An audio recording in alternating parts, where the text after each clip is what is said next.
Thanks for visiting our office. It's a pleasure. Highly appreciated.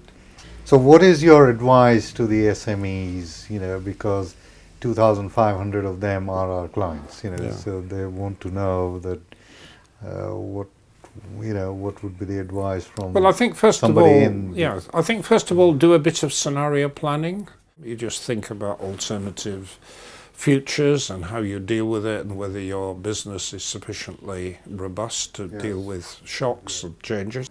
Work through your trade association in order to try to understand how the regulations might change. And I think a third thing would be to think carefully about your supply chain. So one of the questions is, what is your understanding of post-Brexit VAT or tariff regime with for companies in the UK who deal with the companies in Europe? Well, in principle, one of the consequences of Brexit would be that the government will have greater freedom to change VAT rates. The key thing to look out for is that in May, probably in May, there will be a vote in Parliament as to whether Britain stays inside a customs union.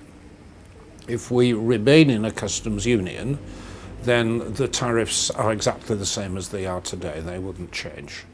But if the government persists with the idea of taking us out of the customs union, then there's a potential for not just higher or lower tariffs, but for quite a lot of form filling in terms of anything you buy from outside the European Union. Right. So Brexit is basically an economist's nightmare, right? Well, certainly a negative.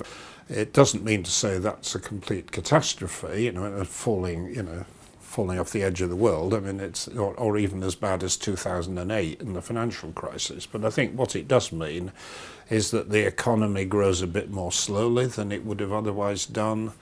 Therefore, the government gets less tax revenue, so therefore there's continuing pressure on public services and taxation, and it just all becomes a bit more difficult. I mean, that's, I would think, the more probable scenario. Finally, what do you think a role of accountant can be in helping businesses grow in these uncertain times? Well, I think people are going to need professional advice. There is so much uncertainty, and to have an accounting company which is collecting the best intelligence available, thinking about the risks that you may not have otherwise anticipated, I think this is a good prudent step to take. Yeah, I mean, that's I tell the SME clients that I meet is, you talked about scenario planning, so scenario planning, modeling, or preparing yourself to do business beyond the borders. Well, you don't need to have fancy computer-driven things. It's just a sort of applied common sense. But somebody who isn't emotionally tied up with the business and who can step outside and say, have you thought about this? Have you thought about this? And I think that's the kind of discipline you need.